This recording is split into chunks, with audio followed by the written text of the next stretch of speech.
करण थापर प्रशांत किशोर का इंटरव्यू करने गए। इंटरव्यू में कुछ सवाल ऐसा किए कि पानी पीने पर मजबूर हो गए प्रशांत किशोर और आग बबूला भी हो गए।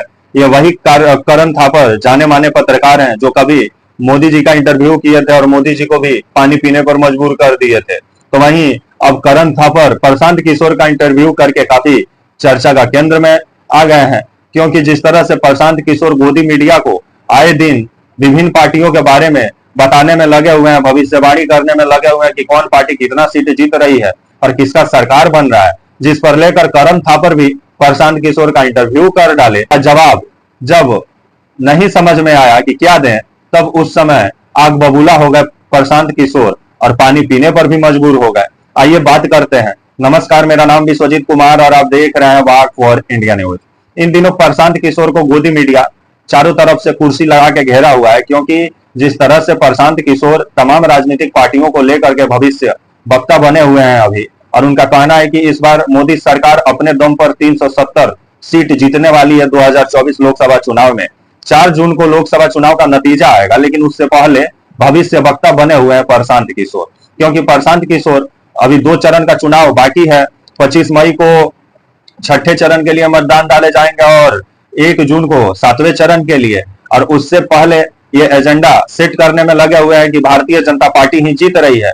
लेकिन अगर सही मायने में देखा जाए तो इस बार का जो चुनाव है उसमें भारतीय जनता पार्टी का खेल बिगड़ते हुए नजर आ रहा है। लेकिन प्रशांत किशोर हैं कि भारतीय जनता पार्टी को जिताने में लगे हैं और उनका कहना है कि 370 सीट बीजेपी जीतने वाली है। नतीजा आएगा 4 तारीख को, लेकिन भविष्य वक्ता बनकर अभी हर एक मीडिया हाउसेस में बैठकर जिस तरह से प्रवचन देने में लगे हुए हैं, उसी बीच में करण थापर जो जाने माने पत्रकार हैं हमारे देश के, वो कभी मोदी जी का भी इंटरव्यू किए थे। जब गुजरात के मुख्यमंत्री मोदी जी हुआ करते थे तो मोदी जी करण थापर का जो सवाल था वो सवाल मोदी जी को पसंद नहीं आया। मोदी जी बीच में ही इंटरव्यू छोड़ दिए थे और मोदी जी भी पानी पीने पर मजबूर हो गए थे।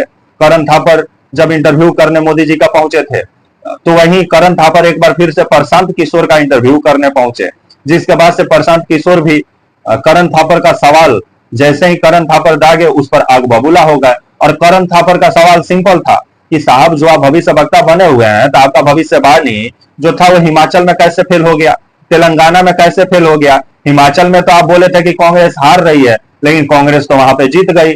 और वहां पर जाने माने पत्रकार हैं और ये कभी भी इंटरव्यू करने जाते हैं किसी नेता का तो काफी तैयारी के साथ पहुंचते हैं।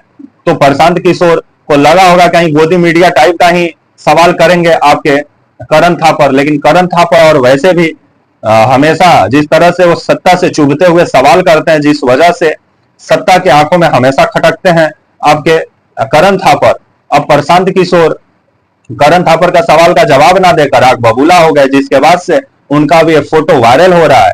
अब करण थापर अभी काफी चर्चा के केंद्र बने हुए हैं, क्योंकि इससे पहले वो मोदी जी को पानी पिला ही दिए। अब जो भविष्य वक्ता बन के विभिन्न गोदी मीडिया पर इंटरव्यू दे रहे थे जो प्रशांत किशोर, जो बिहार में अपने दम पर एक सीट नहीं जीत सकते हैं, वो प्रशांत किशोर अभी भविष्य वक्ता बने हुए हैं, जिनका इंटरव्यू करण थापर कर डाले और इंटरव्यू में कुछ सवाल ऐसा कर दिए जिस पर आग बबूला हो गए प्रशांत किशोर। अब आने वाले समय में जिस तरह से प्रशांत किशोर 370 का दावा कर रहे हैं कि बीजेपी 370 जीतने वाली है, अगर इससे कम हुआ तो प्रशांत किशोर क्या करेंगे, क्योंकि कितना जो डाटा एनालिसिस जो जर्नलिस्ट लोग किए हैं उससे साफ नजर आ रहा है कि भारतीय जनता पार्टी 270-280 सीट पर सिमट सकती है। लेकिन ये आने वाला समय बताएगा। ओरिजिनल नतीजा तो 4 जून को ही आएगा। अभी तो कयास ही लगाया जा रहा है और अभी गोदी मीडिया बीजेपी के पक्ष में माहौल बनाने में लगा हुआ है। प्रशांत किशोर उसमें महत्वपूर्ण भूमिका निभा रहे हैं।